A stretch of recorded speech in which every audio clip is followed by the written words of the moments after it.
companheiros passam na ordem inversa do que foi feito antes. Então, começando pelo companheiro Edson Santos, partindo depois do companheiro André e depois pelo companheiro Luiz Eduardo. Então, fechando a palavra, companheiro Ivo. Ora, foi um prazer estar aqui. Eu acho que foi uma oportunidade ímpar para a gente participar de um evento como esse. Eu até tinha pensado, Luana, de ver, ou na Câmara ou na Assembleia, de organizarmos uma solenidade que marcasse a Revolução Chinesa de 70 anos. Esse ano eu pensei, não, mas por falta de instrumentos a gente não conseguiu levar à frente essa ideia, né? Que tem um deputado que abraçasse a história, ou um vereador que abraçasse a história. Né? Mas eu acho que é importante, daí cresce a importância desse evento, que talvez, né, do ponto de vista público, seja um dos poucos realizados aqui. Mas é que é um prazer, eu vou ter que sair, porque eu tenho que ir ao aeroporto ainda hoje. Já era para ter que sair e tal. Mas eu acho que foi muito válido, e a observação que a Cristina fez é muito pertinente, em questão da cultura. Nós falamos aqui da guerra do ópio, do papel do ópio e tal, e como isso está hoje. Né? A gente vê uma grande produção cultural chinesa, cinema chinês, está muito presente. E eu acho que caminha-se para uma disputa com o American Way Life, né? O modo de vida americano, que é um padrão para o mundo ocidental, ele tende, na medida em que a China vai fazendo crescer a sua influência no mundo, tende a ser arrefecido por isso, né? Eu tive muitas ocasiões na África como ministro e pude perceber assim a presença chinesa assim, muito forte na África, e a gente já percebe também a presença chinesa aqui no Brasil. Eu peguei um avião que estava indo para Foz do Sul e tinha bastante chinês dentro do avião, né? Bastante chinês. Então isso é um sinal da presença, né, do povo e dos investimentos chineses aqui em nosso país. E eu espero que essa relação se estende e me coloque sempre à disposição do Estado e do povo chinês para colaborar naquilo que for possível. Muito obrigado.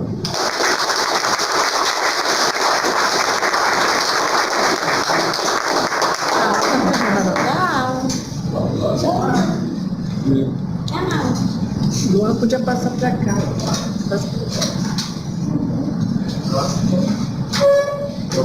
Tchau, obrigada.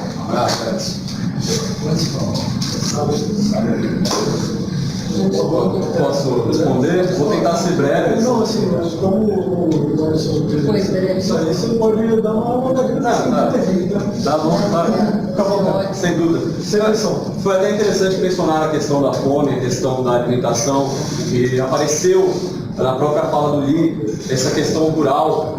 E a China continua sendo um país com uma grande população camponesa, e discussões sobre capitalismo hoje, capitalismo de verdade, concreto, no século XXI, exigem que a gente pense nisso também, porque na China existe um direito que não está reconhecido nem na Carta das Nações Unidas, que é um direito à terra. Lá a maior parte da terra está sobre ou algum tipo de esquema cooperativo ou propriedade de municípios.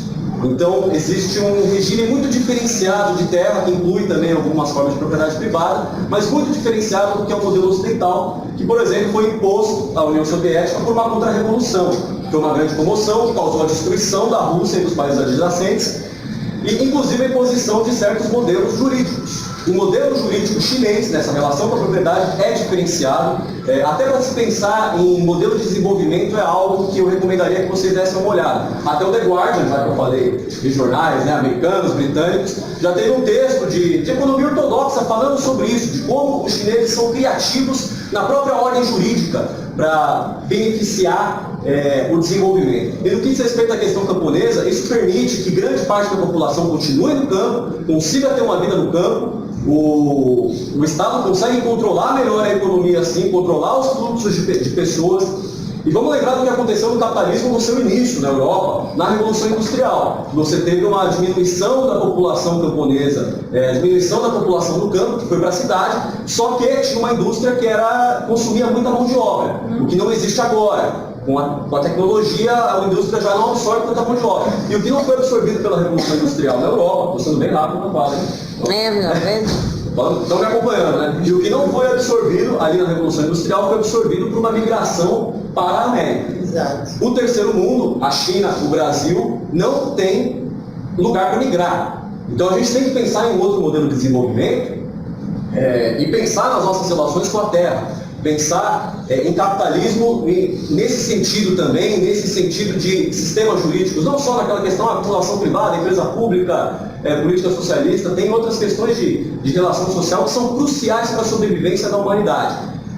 Sobre a pergunta do companheiro ali, ele falou sobre a questão argentina e a relação com a China. Talvez eu não possa me estender tanto sobre a política argentina, mas o que ele se refere é que especificamente você teve a China anunciando, eu acho que foi em agosto, já faz um pouco mais de um mês, um projeto de construção de uma super hidrovia na Argentina, uma empresa estatal chinesa, que faria isso, a despeito de provocações que estão saindo aqui na América do Sul, enfim, e do próprio Estados Unidos querendo bancar uma guerra comercial. Nessa guerra comercial, a gente vê como tem que ter uma política externa muito responsável, né? Porque a China agora passou a comprar também o farelo de soja da Argentina e está comprando muito gado da Argentina, comprando muita carne. No entanto, qual que é o discurso americanista, o discurso pró-norte-americano aqui na América do Sul e aqui no Brasil quanto a isso? Que é de antagonismo com a China. É tentar, por exemplo, fazer esse jogo de jogar o Brasil contra a China, a Argentina contra a China e o Brasil contra a Argentina também. Como se os nossos interesses fossem contraditórios quando um projeto de integração latino-americana e um projeto de integração da América do Sul pode ser muito beneficiado pelo apoio de parceiros chineses. Porque foi conversando com os chineses que a gente já começou a discutir a possibilidade no passado, agora infelizmente já não é tão possível, de fazer uma ferrovia trans-sul-americana. Uma infraestrutura que seria revolucionária do ponto de vista geopolítico e do ponto de vista de integração econômica e também cultural e política da América do Sul. Seria, em termos de projeto político, o benefício é muito grande para os argentinos, é um benefício muito grande para os brasileiros. E por que os Estados Unidos não querem isso? Porque aí, no caso, se opor à China é se opor também à integração latino-americana. A Argentina, o Brasil e alguns dizem aí o Chile, o ABC, o chamado ABC da América do Sul. Alguns colocariam até a própria Colômbia como representante ali de uma bacia geopolítica, uma bacia do Caribe, que chega até uma parte dos Andes e pega uma parte da Amazônia. Mas, de toda maneira, Argentina e Brasil são tidos como países estratégicos para os Estados Unidos desde o final da Segunda Guerra. Um teórico que pensou muito a estratégia, a diplomacia norte-americana e a diplomacia mais agressiva para o Estado americano, chamado Spikes, ele fez uma teoria que dizia que se assumissem governos com uma inclinação muito popular, uma inclinação muito distante dos Estados Unidos aqui na América do Sul, eles teriam que ser derrubados à base da bomba. Os americanos atualizaram isso e decidiram que iam derrubar os governos então à base de golpes militares, à base de camarilhas dentro dos nossos exércitos, que dariam golpes e derrubariam governos populares como o de João Goulart. Essa concepção de estratégia se mantém vigente. Eles mantêm vigente uma concepção que é do começo do século XX, que é a doutrina Monroe. Eles veem a América Latina como um quintal. Eles continuam pensando que a América do Sul é estratégica, o domínio pan-americano, o domínio de toda a América é estratégico para uma dominação global dos Estados Unidos. Então não é só uma questão de competição econômica com a China. Eles também não querem que nós encontremos parceiros fora do Brasil ou fora da América do Sul para que ajudem na nossa integração. E eu acho que essa é a questão central do problema na Argentina, que agora tem as eleições, o Fernandes provavelmente vai ser eleito, e você já tem críticos ali, pessoas na Argentina aconselhando ele a não confiar nos chineses, que deveria sim confiar nos Estados Unidos. Ora, quem quem obrigou o latino-americano a comprar cotas e cotas, para falar de economia, cotas e cotas de trigo de um país foram os Estados Unidos, não foram os chineses. Quem bancou golpes militares aqui na América do Sul, na Argentina, no Brasil, no Chile, foram também os Estados Unidos. Então, e ainda assim você vê no debate eleitoral na Argentina surgindo novamente esse discurso anti-chinês, essa agitação totalmente sem sentido, porque a China também está muito disposta a negociar com esse governo, já está negociando, fazendo compras, tratando com o governo que está aí, Macri. Os chineses, eles têm uma política, respeitam os governos dos respectivos países. E mesmo sendo, no caso da Argentina, um governo atlantista, um governo americano, um governo pró-americano, mas que não chega ao ponto do que a gente viu um pouco nesse primeiro ano no Brasil, que é uma militância, né, sendo feita na presidência, mas só uma orientação geopolítica.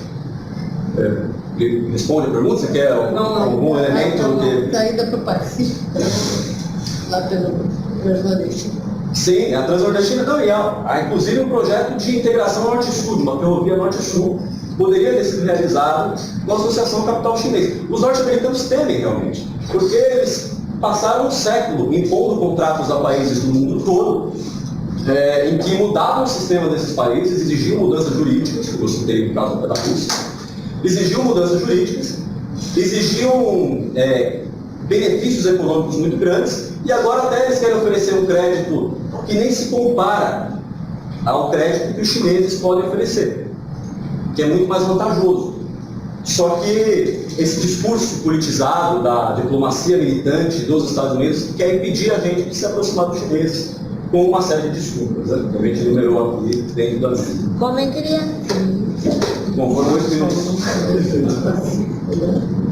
Deixa eu ver agora. Vou falar rápido, você também do compromisso, então não vou me estender muito. Sobre a questão cultural que foi perguntada pela Cris, você? Não vou entrar muito na questão cultural, assim, no sentido de produção artística, cinematográfica. Só vou ressaltar aqui que o ator popular Jack Chan fez defesa da China, né? Na contramão do Richard Gere, chinês.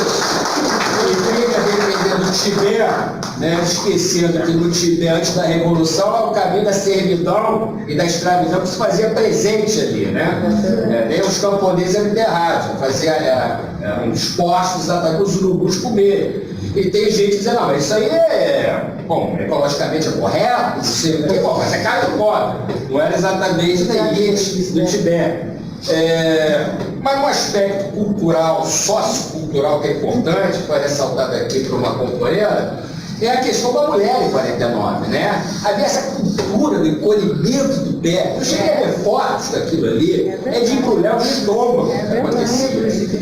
A partir da Revolução Chinesa, coloca a mulher paralelo ao homem, né? Ela não está subordinada, não está ao lado exatamente como uma revolucionária. E lembrando que, inclusive, que no período da Revolução Cultural Chinesa, com prós e contras, os lados mais interessantes, que foi mostrado por um aluno meu lá da FRJ, os cartazes da Revolução Chinesa, mostravam exatamente a mulher em 66, 67, à frente dos homens. Ela com um fuzil, geralmente, uma espingarda, tal, com a bandeira, mas à frente exatamente do público masculino, as mulheres à frente.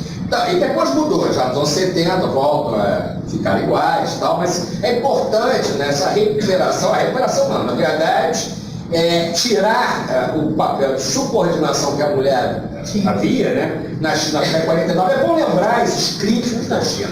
Eu sempre falo isso, quando falo, a China é autoritária. Mas autoritária o quê, meu amigo? Autoritária era antes de 49. O chinês não tem saudade de inglês. Não tem saudade do inglês, não. Estou um pouco do japonês, com todo respeito ao japonês, mas também era terrível, né, quando um país imperialista, naquele contexto da guerra. Então, tem que ressaltar isso. A economia chinesa é estatal, o Li pode falar isso para a gente depois, mas, sobretudo, a área estratégica. economista, eu não sei que tipo de produção tem nos Estados Unidos lá. Agora, eu sei sim, que a China tem boa parte da dívida interna dos Estados Unidos. Né?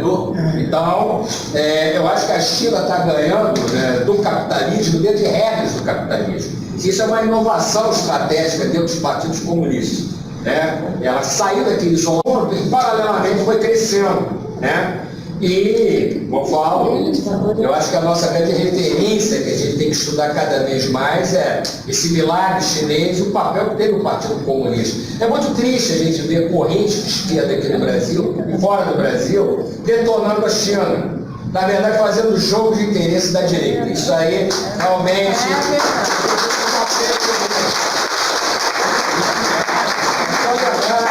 de parte da esquerda tem apoiado solidariedade. E nós, quem que deu na Polônia?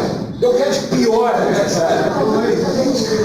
Lech Walesa demonstrou ser racista e homofóbico, né? Além de neoliberal e luta conservadora.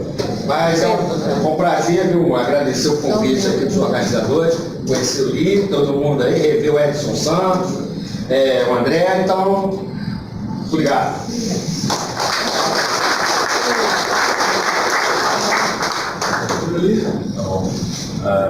Como o meu português não é tão bom, eu vou falar menos. Não, se ouve bem, deixa ele solto. Eu pesquisei no Google sobre a classe média, quantas pessoas, 225 milhões de pessoas, a 300 milhões, mais ou menos. E essa renda varia entre grandes cidades e pequenas cidades. Você não pode só olhar essa renda, porque na cidade pequena você recebe muito menos, mas você vive uma vida muito melhor. Eu moro em Pequim. Meu salário é 5 a 6 mil reais mensal. Mas os meus colegas da minha terra natal, eles recebem metade. Mas eles moram em apartamentos 100, 120, meu é 65 metros. Esse é outro problema da China, porque o nosso preço do apartamento cresceu muito, muito. Esse é o nosso problema nos próximos anos. Mas estamos resolvendo isso. Mas todas as coisas estamos resolvendo de ritmo lento, devagar, porque um barco grande você não pode virar de repente, senão vai quebrar muita coisa. Sabemos nossos problemas e sabemos nossos sucessos. Eu acho que toda a minha família, meus pais, os tios que moram no campo, já está vivendo no estado muito confortável agora. Não é como antes, meus pais sempre contam. O meu tio, quando eu era criança, no ano 60,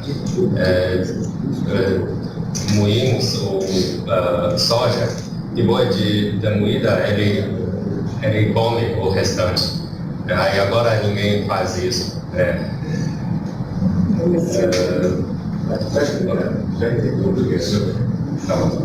E outra pergunta é sobre cinturão em roda, né? Cinturão em roda, o conceito principal da cinturão em roda são 5 coisas, 5 pontos. É a comunicação, boa comunicação de política, a interligação de infraestrutura, a facilitação de negócio e a facilitação de empréstimo ou dinheiro, a facilidade de entrar e sair. E o último é a interligação das pessoas, de curação das pessoas.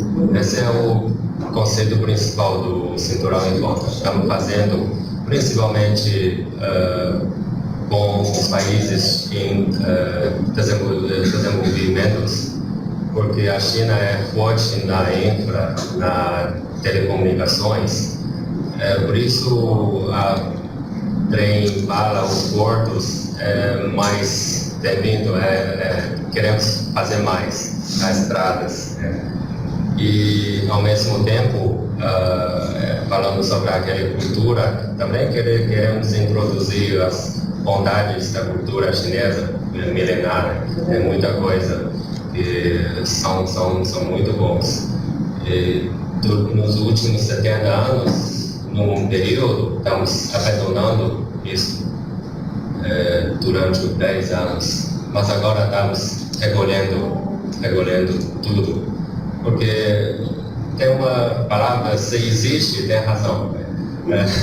Alguma coisa existe, nos olhos dos ocidentais não são tão bons, mas é a nossa prática. Outra coisa é sobre educação. Os chineses valorizam muito a educação, eles respeitam professores. Dizem que os imperadores, ele mata todo mundo, mas ele não mata os professores. Também outras pessoas. Sim, respeitam muito. Quando eu era criança, eu não escuto os meus pais, mas eu escuto as palavras do professor.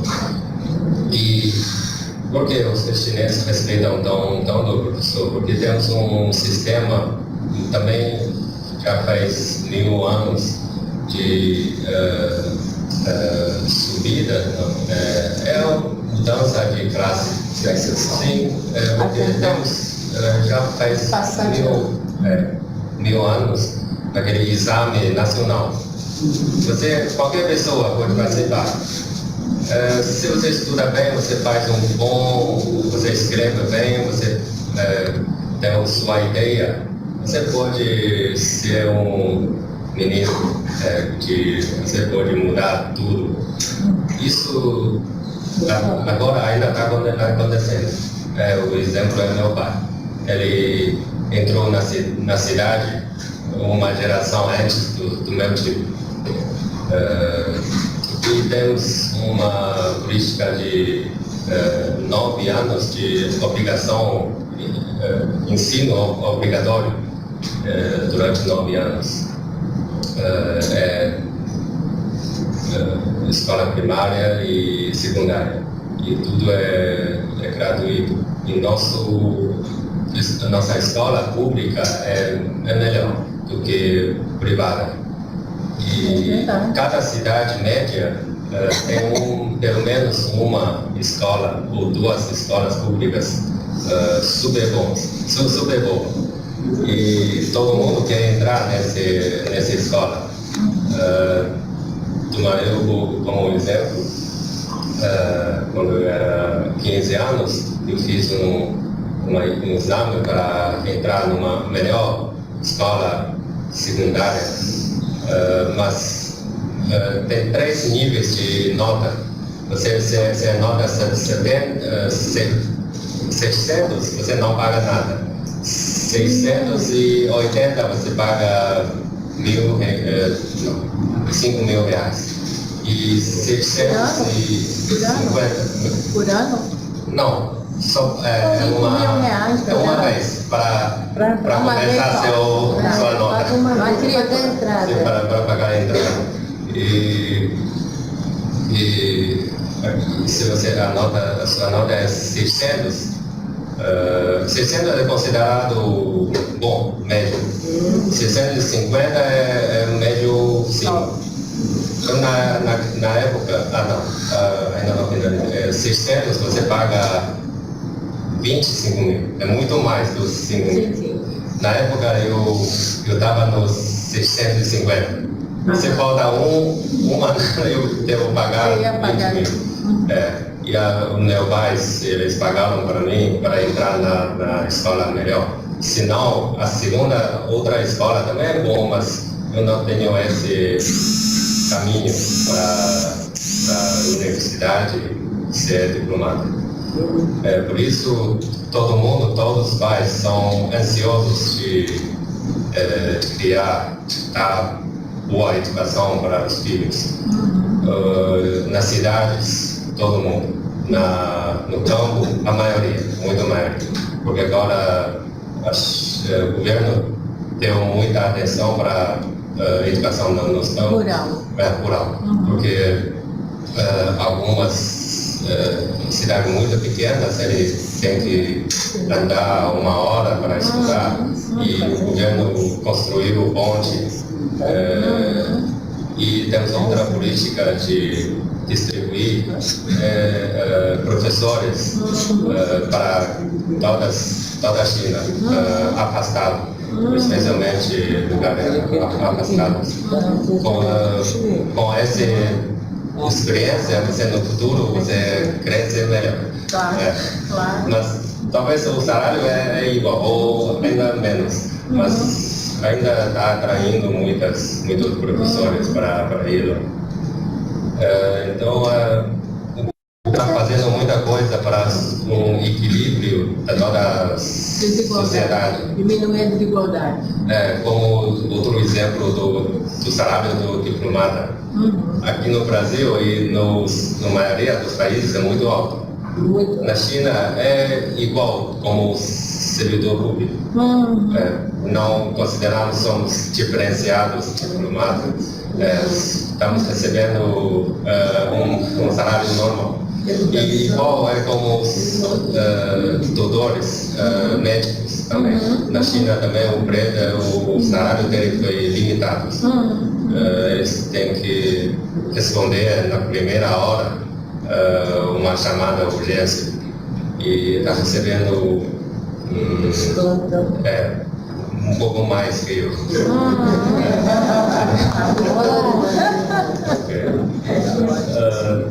Outra pergunta?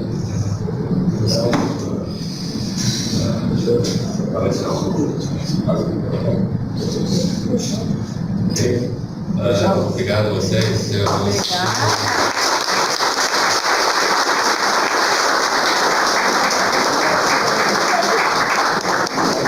Fico honrado de Viva Latina! e compartilhar minhas experiências. Eu não sou profissional como os senhores, mas eu tenho prática, né?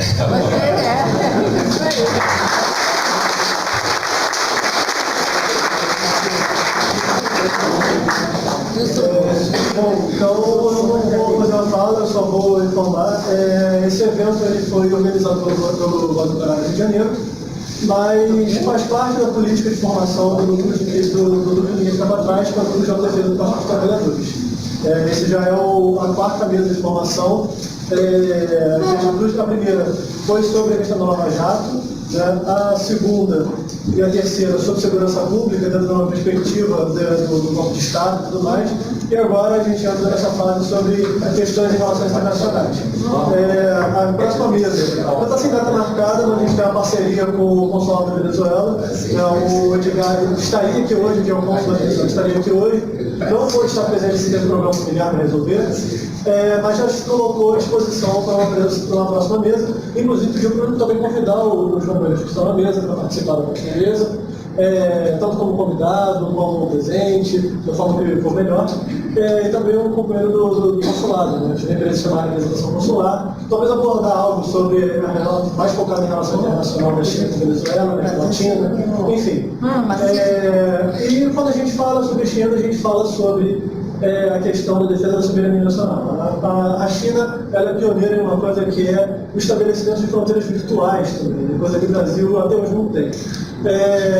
Nesse sentido, eu convido todos vocês a participarem do ato que vai ter agora, dia 3, em defesa das estatais e da soberania nacional. Para encerrar, eu sorteio aqui.